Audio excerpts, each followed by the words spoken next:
Perkenalkan, nama saya Andi Syarul Gunawan dari Prodi Bimbingan dan Konseling Fakultas Ilmu Pendidikan Universitas Negeri Makassar. Nah, pada kali ini saya akan membuat video mengenai tugas mata kuliah saya yang mata kuliah asesmen, di mana di sini saya akan menjelaskan 6 materi ya. Nah, di sini saya langsung saja, tak usah lama-lama. Langsung saya mulai pada materi pertama, yaitu materi angket. Nah, angket atau dapat dikatakan juga kuesioner adalah cara pengumpulan data dengan mengajukan pertanyaan tertulis kepada responden.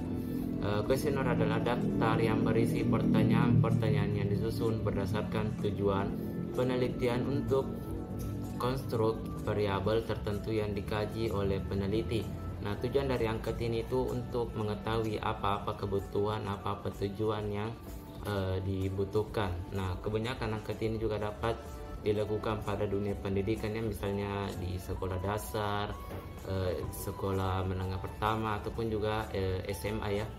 Nah, saya lanjut lagi tujuan dari dan manfaat angket ini ya. Tujuan angket ialah memperoleh informasi seperti yang telah saya jelaskan tadi, itu yang relevan, yang sesuai dengan tujuan penelitian, serta informasi mengenai suatu masalah secara serentak.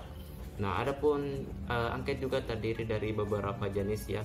Yang pertama itu pengklarifikasian menurut subjek atau responden dibedakan menjadi yang pertama itu kuesioner angket langsung dan kuesioner atau angket yang tidak langsung. Nah, yang bagian B itu pengklasifikasikan menurut strukturnya, yang dimana itu kuesioner berstruktur dan kuesioner yang tidak berstruktur. Dan yang ke C ini adalah pengklarifikasian menurut jenis pertanyaannya, itu pertanyaan terbuka dan pertanyaan tertutup. Nah, pertanyaan terbuka itu kuesioner atau angket yang memungkinkan jawabannya tidak ditentukan terlebih dahulu dan responden bebas memberikan jawabannya. Dan pertanyaan tertutup itu kuesioner atau angket yang kemungkinan jawabannya ditentukan terlebih dahulu oleh responden dan tidak diberi kesempatan memberikan jawaban yang lain. Dan adapun saya tadi lupa sebutkan bahwa ada juga pertanyaan terbuka dan pertanyaan tertutup, yang dimana itu jika jawabannya sudah ditentukan kemudian disusul pertanyaan terbuka.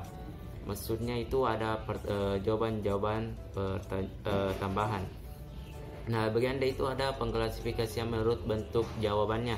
Di mana itu ada jawaban tabular, jawaban berskala, jawaban dengan cek, dan jawaban dengan kategorikal.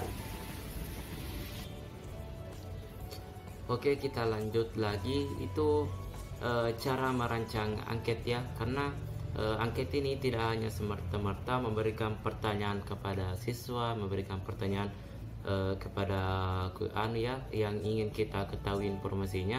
Nah, di sini kita juga membutuhkan cara-cara untuk merancangnya. Jadi di sini saya mendapat sumber bahwa untuk merancang angket itu ada beberapa ya. Yang pertama itu menentukan informasi yang ingin diketahui secara spesifik, bahwa apa yang ingin kita ketahui kepada orang yang kita berikan angket atau kuesioner tersebut. Nah, yang kedua itu menentukan jenis angket dan metode administrasinya. Nah, sebelum melakukan angket juga kita harus menentukan jenis angket apa yang akan kita gunakan. Nah, yang ketiga itu ada menentukan isi dari masing-masing pertanyaan. Nah, isi dari pertanyaan ini itu sesuai dengan apa yang kita akan peroleh dari informasi tersebut. Karena misalnya kita ingin mengetahui dari kepribadiannya, tetapi pertanyaan-pertanyaan kita menanyakan ke karir. Nah, itu pastinya tidak sesuai ya. Jadi kita harus menyesuaikan dari apa yang akan kita butuhkan dari informasinya. Nah, yang keempat itu menentukan banyaknya respon dari setiap pertanyaan. Nah, yang kelima itu menentukan banyaknya respon yang sudah saya sebutkan.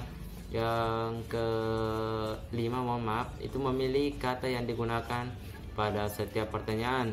Nah, kata ini yang digunakan itu ya pastinya harus jelas ya, tidak ambigu dan tidak susah untuk dimengerti. Kata-kata itu harus ya lebih biasa ya, lebih mudah dipahami oleh seseorang. Nah, adapun yang keenam itu menentukan urutan pertanyaannya. Nah, di sini kita harus menggunakan pertanyaan pembuka yang sederhana dan menarik. tentukan pertanyaan mendekati metode umum ke khusus agar jawaban dalam angket menjadi terarah. Nah, yang ketujuh itu menentukan karakteristik fisik angket, bentuk fisik sesuaikan dengan responden. Nah, yang ke-8 itu ada uji kembali langkah 1 sampai angka 7, dan kita dapat mengevaluasi dari apa yang telah kita lakukan, itu memeriksa kembali apakah kalimat-kalimatnya sudah sesuai atau tidak. Nah, di sini ya adalah hal yang sangat penting untuk dilakukan. Nah, itu kita lanjut lagi. Yang terakhir itu lakukan uji awal atas angket dan evaluasi. Kita hanya menguji untuk awalnya ya. Nah, oke, kita lanjut pada skala pengukuran angket. Yang dimana di sini ada beberapa ya. Yang pertama itu skala Likert, adalah skala yang dapat dipergunakan untuk mengukur sikap, pendapat, dan persepsi seorang atau sekelompok orang. Yang kedua itu skala Goodman. Itu tipe skala ini ialah jawaban yang tegas, yaitu ya atau tidak, benar atau salah, pernah atau tidak pernah, positif atau negatif, dan lain sebagainya ya. Nah, yang ketiga itu skala rating. Dengan skala rating, data mentah yang dapat didapatkan berbentuk angka ya, selanjutnya ditafsirkan dalam pemahaman kualitatif. Nah, selanjutnya itu ada yang keempat itu skala semantik diferensial, yang mana sekali ini digunakan untuk mengukur sikap, hanya bentuknya tidak pilihan ganda maupun checklist. Sekali ini disusun dalam suatu garis kontinum yang jawabannya sangat positif yang terletak di bagian kanan garis, dan jawaban yang sangat negatif terletak di kiri garis, atau sebaliknya ya, dapat ditukar balikan. Nah, oke, mungkin itu saja yang dapat jelaskan mengenai angket. Selanjutnya saya lanjutkan materi kedua, yaitu wawancara. Oke, kita lanjut aja wawancara. Kita tahu bahwa wawancara itu adalah suatu hal yang dilakukan kepada seseorang. Pastinya kalian sendiri itu mengetahui wawancara itu ya, seperti biasanya kita menanyakan kepada seseorang apa-apa yang akan kita peroleh dari hasil wawancara tersebut. Misalnya informasi-informasi mengenai sekolah, kita menanyakan tersebut kepada guru-guru atau kepala sekolah atau pihak-pihak yang terkait di dalam sekolah tersebut. Nah, itu sedikit dari pemahaman saya ya. Nah, kita tahu bahwa wawancara ini adalah suatu percakapan antara dua orang atau lebih, dan berlangsung antara narasumber dan pewawancara dengan tujuan-tujuan tertentu ya, seperti yang dijelaskan tadi bahwa jika untuk memperoleh informasi. Nah, tujuan juga wawancara itu secara umum adalah untuk memperoleh informasi yang saya jelaskan tadi yang akurat dari narasumber dengan menyampaikan beberapa pertanyaan tertentu kepada narasumber. Sebenarnya ini hampir sama dengan angket ya, tetapi angket itu untuk memperoleh informasi mengenai pertanyaan-pertanyaan yang dilakukan secara tertulis ya, sedangkan wawancara ini dapat dilakukan secara langsung, bertanya kepada seseorang. Dan wawancara ini sebenarnya lebih baik dilakukan jika kita ingin memperoleh informasi kepada perguruan tinggi, sekolah-sekolah, ataupun lembaga-lembaga yang lainnya. Berbeda dengan angka, kita dapat melakukannya untuk menentukan kepada siswa-siswa dan lain sebagainya. Oke, kita lanjut pada ragam-ragam wawancara. Ada juga beberapa macam, itu wawancara terstruktur, wawancara tidak terstruktur, wawancara kelompok terfokus. Wawancaranya fokus terdiri dari serangkaian pertanyaannya yang biasanya terdiri 10 sampai 20 pertanyaan. Dan yang terakhir itu wawancara semi terstruktur. Wawancara itu tidak dilakukan hanya semerta-merta ya, misalnya kita ingin memperoleh informasi, kita langsung menanyakan kepada orang yang ingin kita peroleh informasinya. Nah, wawancara juga itu harus memerlukan persiapan terlebih dahulu, yang dimana kita harus mempersiapkan pertanyaan-pertanyaan, mempersiapkan juga alamat dari wawancara yang kita lakukan, karena biasanya orang itu juga memiliki waktu ya. Alangkah baiknya kita menanyakan terlebih dahulu waktu seseorang tersebut, kapan siapnya untuk melakukan wawancara dan sampai kapannya selesai wawancara tersebut. Ya, juga kita harus juga memilih-milih responden yang kita akan wawancarai ya. Jangan hanya misalnya dia pemimpin, jadi kita langsung menanyakan kepada pemimpinnya, karena biasanya itu seorang pemimpin itu misalnya kepala sekolah ya, dia itu selalunya sibuk terhadap apa-apa yang mereka lakukan, jadi kurang waktu untuk melakukan wawancara. Tetapi tidak semua ya untuk kepada kepala sekolah, karena ya kalian bisa juga melakukannya jika apa yang ingin kalian peroleh itu sangat penting, sangat urgent begitu maksud saya. Karena ya begitu, wawancara itu harus memerlukan persiapan, tidak hanya dilakukan semata-mata karena kita ingin memperoleh informasi jadi kita langsung saja menanyakan ya. Jadi kita juga harus mempersiapkan diri terlebih dahulu. Ya mungkin itu mengenai wawancara. Saya lanjut lagi ya mengenai materi ketiga. Oke, selanjutnya saya lanjut lagi mengenai materi ketiga, yang dimana di sini materi itu mengenai observasi. Nah, observasi itu biasanya berkaitan dengan wawancara ya, yang dimana kita dapat melakukannya berdampingan. Maksud saya, kita melakukan wawancara, kita juga melakukan observasi. Nah, observasi itu merupakan suatu proses sistematis dalam merekam pola perilaku manusia, yang dimana kita melihat secara langsung objek dan kejadian-kejadian tanpa menggunakan pertanyaan ya, tanpa menggunakan pertanyaan-pertanyaan seperti wawancara sebelumnya, dimana kita melihat langsung kejadian-kejadian tersebut. Nah, tujuan observasi itu bertujuan untuk mendeskripsikan setting yang dipelajari, aktivitas-aktivitas yang berlangsung, orang-orang yang terlibat dalam aktivitas tersebut, dan makna kejadian yang dilihat dan perspektif mereka yang terlibat dalam kejadian yang diamati. Maksudnya apa-apa yang kita lihat, nah itu yang kita catat, bukan dari apa yang kita tanyakan, itu yang kita catat. Itu berbalik ya, berbeda dengan wawancara. Nah, fungsi observasi itu ada beberapa ya, yang dimana itu pertama itu menggambarkan perilaku manusia, yang dimana sesuai dengan pengertian tadi, apa yang kita lihat, kejadiannya, pola perilakunya, nah itu yang kita peroleh dari hasil observasinya, menggambarkan perilaku manusianya sesuai dengan apa yang mata kita lihat sendiri. Yang kedua itu verifikasi tentang perilaku yang dilaporkan. Yang ketiga, menggambarkan perbedaan atau kesenjangan antara perilaku dalam situasi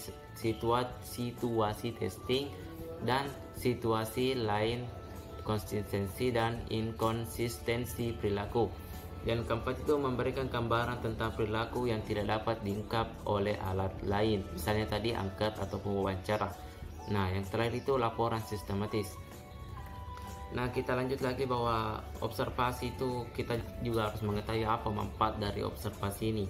Nah, karena kita juga dapat melakukan wawancara tanpa observasi ya. Nah, kita langsung saja bahwa manfaat dari observasi itu mendapatkan pemahaman lebih baik tentang konteks yang diteliti yang terjadi. Maksudnya itu ya, apa yang kita dapat itu lebih real, lebih nyata ya, karena sesuai dengan apa yang kita lihat. Yang kedua itu peneliti dapat melihat hal-hal yang oleh partisipan kurang disadari atau partisipan kurang mampu merefleksikan pemikiran tentang pengalaman itu. Yang ketiga itu memperoleh data tentang hal-hal yang tidak diungkapkan secara terbuka dengan wawancara ya, seperti yang saya jelaskan tadi. Nah, yang keempat itu mengatasi persepsi selektif yang biasanya dimunculkan individu pada saat wawancara. Misalnya dia dapat wawancarakan itu tidak selamanya dia berkata benar ya. Nah, dengan observasi ini kita dapat membuktikan apa yang dikatakan itu benar ataupun tidak. Selanjutnya itu memungkinkan peneliti merefleksi dan bersikap introspektif terhadap penelitian yang dilakukan. Impresi dan perasaan pengamat menjadi bagian untuk memahami fenomena. Nah, kita lanjut bahwa ada pun jenis-jenis observasi ya.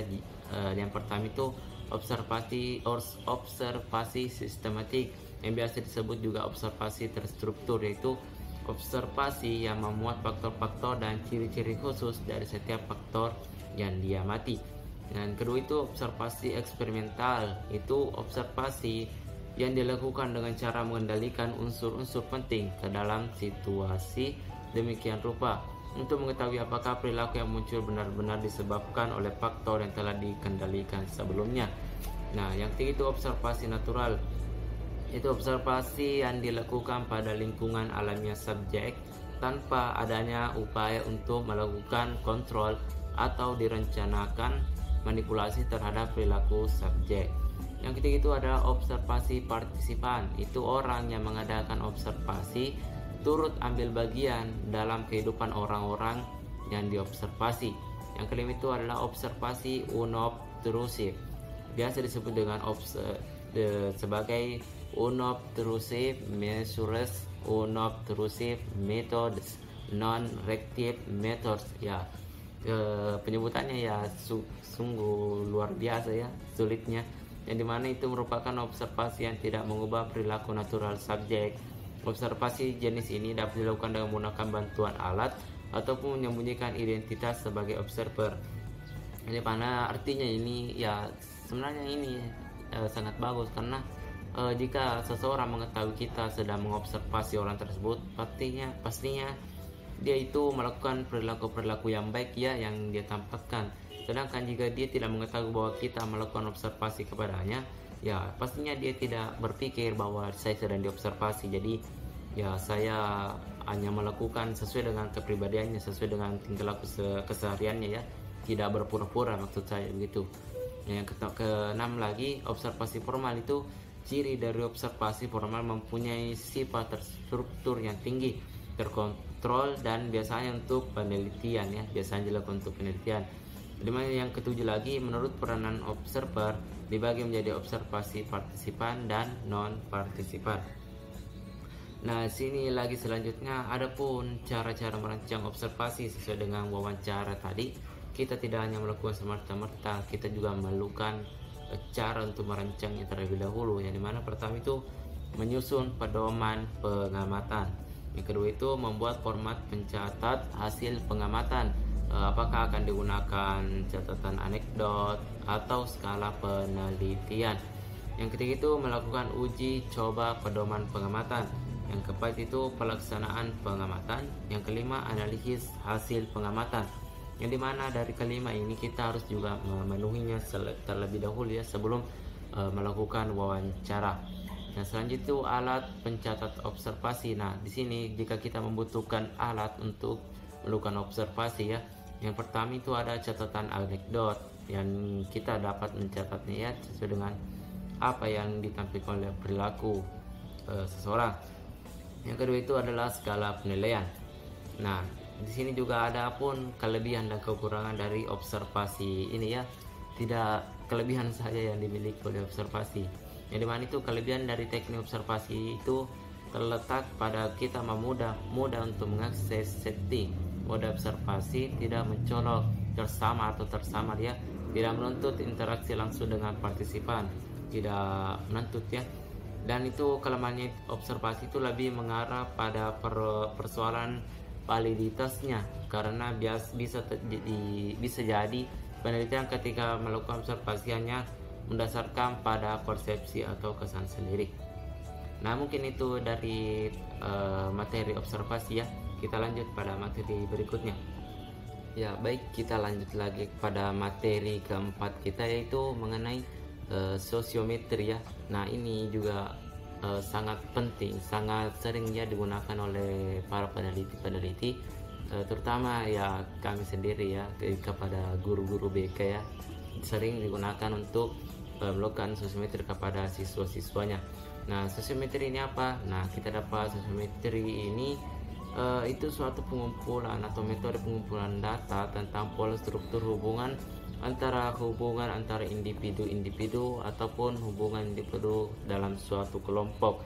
Nah, di sini dapat juga diketahui bahwa kepribadiannya, dapat diketahui juga bagaimana perilaku kebertemanannya, dapat diketahui juga kepada apapun karirnya juga dapat kita ketahui sesuai dengan pertanyaan ya.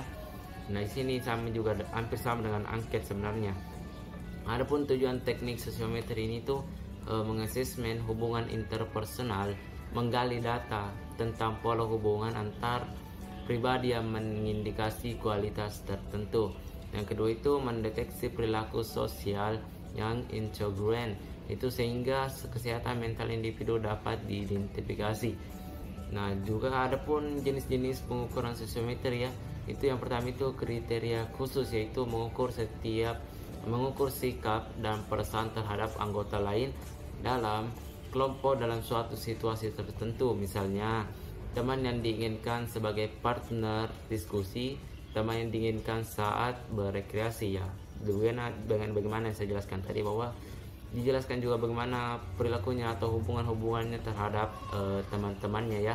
Selanjutnya itu ada dua, itu kuesioner, yaitu mengukur sikap dan perasaan terhadap anggota lain, tetapi bukan dalam situasi khusus. Adapun syarat-syarat pengoperasian sosiometri yang dimana setiap anggota kelompok harus memahami situasi, kriterium atau aktivitas khusus yang dijadikan tema pengukuran sosiometrik. Yang kedua itu anggota kelompok harus sudah saling mengenal sehingga dapat merefleksikan sikap dan perasaan tertentu yang selama ini cenderung dialami terhadap anggota kelompok. Nah, dimana sebelum kita melakukan sosiometri, kita terlebih dahulu menjelaskan terhadap seseorang yang kita akan melakukan sosiometri, misalnya dalam suatu kelas.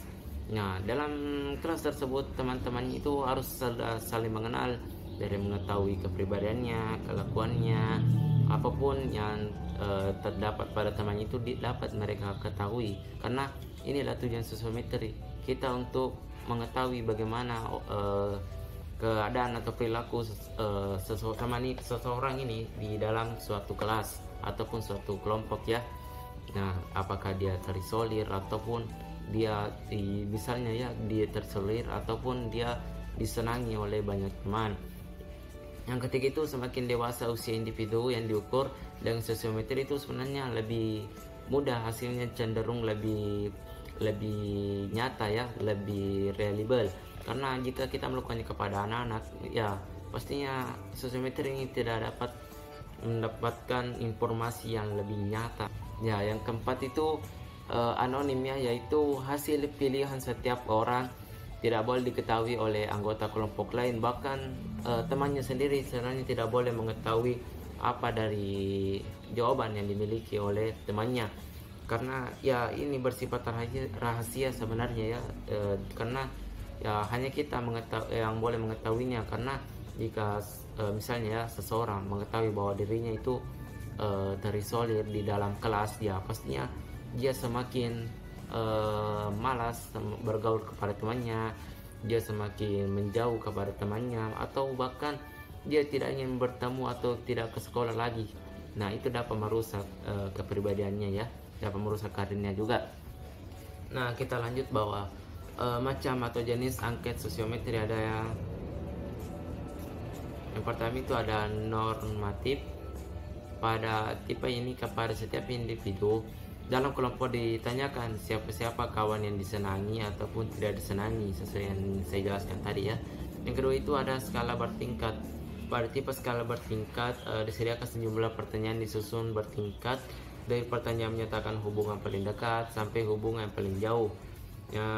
Yang ketiga itu siapa dia, tipe sosiometri, siapa dia. Nah, itu disediakan pertanyaan tentang sifat-sifat individu. Sebagai pertanyaan mengungkapkan sifat positif dan sebagian negatif. Nah, menentukan bagaimana siapa dia, individu pribadinya. Nah, yang ketiga, lanjut langkah penyusunan angket sosiometri.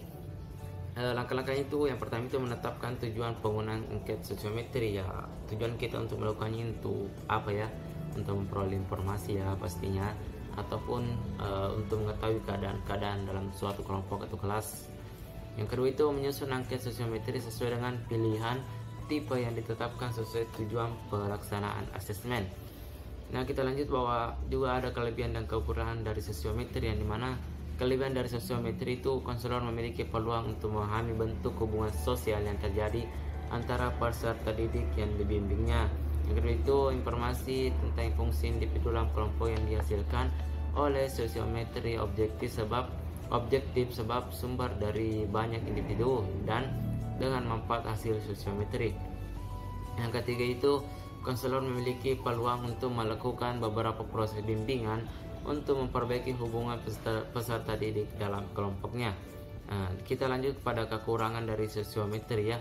Itu hanya dapat diterapkan kepada kelompok peserta didik yang sudah saling mengenal. Karena jika suatu kelompok tidak saling mengenal, bagaimana dia ingin menulis atau mengisi sesuatu pada sosiometri tersebut sesuai dengan pertanyaannya ya. Yang kedua itu akurasi data penggunaan sosiometri yang sesuai tujuan sangat ditentukan oleh kemampuan guru pembimbing dalam menyusun angket sosiometri.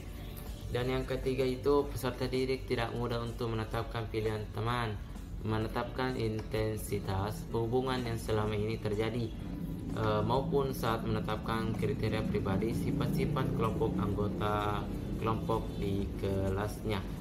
Nah, mungkin itu yang dapat saya jelaskan mengenai sosiometri. Nah, kita lanjut kepada materi selanjutnya. Oke, kita lanjut kepada materi kelima lagi ya, yang dimana di sini saya akan menjelaskan tentang materi biografis. Nah, di sini dapat dijelaskan bahwa biografis itu suatu metode atau alat pengumpulan data yang dapat digunakan untuk mengetahui tentang kehidupan seseorang lewat tulisan. Misalnya ya dapat dikatakan buku harian ya, atau diary ataupun catatan-catatan lainnya. Nah, tujuan dari biografis ini itu dalam lingkup bimbingan dan konseling itu bertujuan agar konselor dapat memahami keadaan peserta didik yang berhubungan dengan kehidupan konseli, seperti minat, cita-cita, riwayat penyakit, serta pengalaman hidup konseli. Nah, adapun manfaatnya yaitu memperoleh gambaran mengenai kejadian-kejadian penting dalam kehidupan individu. Agar itu mengetahui reaksi-reaksi pribadi atau sikap pribadi terhadap kejadian penting yang dihadapi individu dalam kehidupannya. Yang ketiga itu memperoleh data mengenai individu atau pribadi murid dan lingkungan hidupnya.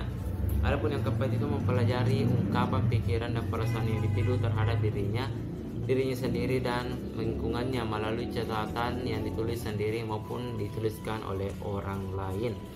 Nah, itu jenis-jenis biografi juga ada beberapa ya. Yang pertama itu ya biografi, yang dimana merupakan tulisan mengenai seluk-beluk kehidupan seseorang yang ditulis oleh orang lain. Nah, bukan kita yang menulisnya, tapi orang lainnya menulis tentang apapun perilaku yang kita tampakkan.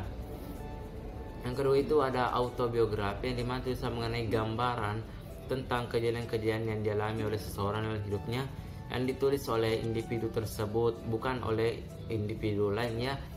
Autobiografi ini sebagai alat pengumpulan data individu dengan cara mempelajari karangan yang ditulis sendiri berupa riwayat kehidupannya pada rentang waktu tertentu.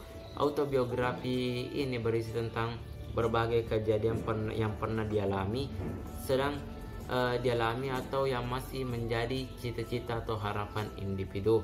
Nah, selanjutnya itu ada buku harian. Buku harian adalah catatan kejadian yang kita alami sehari-hari ya. Ya, pasti kalian mengetahui apa itu buku hariannya. Nah, apapun yang kita kerjakan, nah dapat kita tulis melalui buku harian. Misalnya kita olahraga pagi ini bersama teman-teman, nah dapat kita tulis. Ataupun kita belajar hari ini, belajar matematika, ataupun seperti yang saya lakukan itu mempresentasikan video tugas kuliah saya. Nah, dapat saya tuliskan juga melalui buku harian.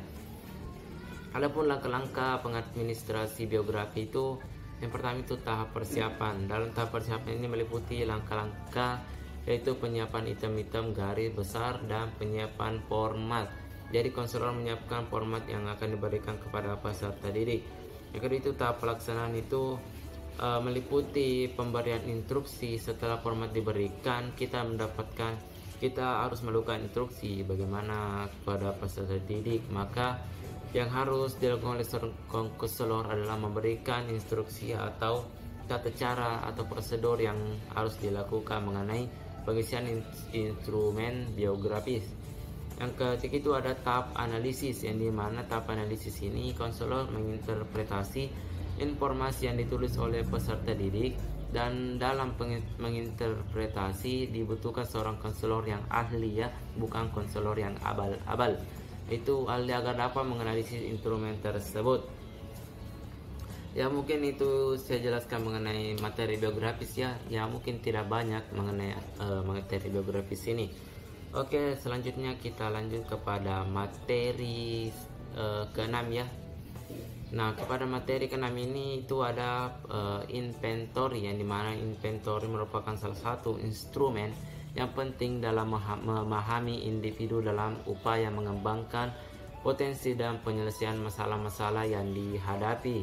Nah, inventory merupakan bagian dari beberapa instrumen pengumpulan data tentang diri siswa. Inventory bagian dari teknik non-testing yang dimaksudkan teknik penilaian untuk memperoleh gambaran terutama mengenai karakteristik, sikap, atau kepribadian. Nah, di sini inventory tugas perkembangan itu salah satu instrumen yang dapat digunakan untuk mengukur tingkat perkembangan peserta didik adalah ITP atau inventory tugas perkembangan. Dengan ITP, guru BK atau konselor dapat memahami tingkat perkembangan individu maupun kelompok, mengidentifikasi masalah yang menghambat perkembangan dan membantu peserta didik yang bermasalah dalam menyelesaikan tugas perkembangannya. Nah, kita lanjut bahwa langkah-langkah dalam pengadministrasian ITP ya. Yang pertama itu adalah perencanaan, itu memulai menetapkan tujuan pelaksanaan asesmen, menetapkan peserta didik sebagai sasaran asesmen, menyediakan buku dan lembar jawaban ITP sesuai jumlah peserta didik, sasaran, dan membuat suatu layanan asesmen ITP. Yang kedua itu pelaksanaan, itu kayak bagaimana kita melakukannya, yaitu memberikan verbal setting, menjelaskan tujuan, manfaat, dan kerahasiaan data. Itu yang ketiga, melakukan pengolahan data kuantitatif. Yang keempat itu tindak lanjut, melakukan tindak lanjut dari hasil asesmen yang dilakukan dengan membuat program layanan bimbingan dan konseling yang sesuai dengan kebutuhan dan kondisi peserta didik.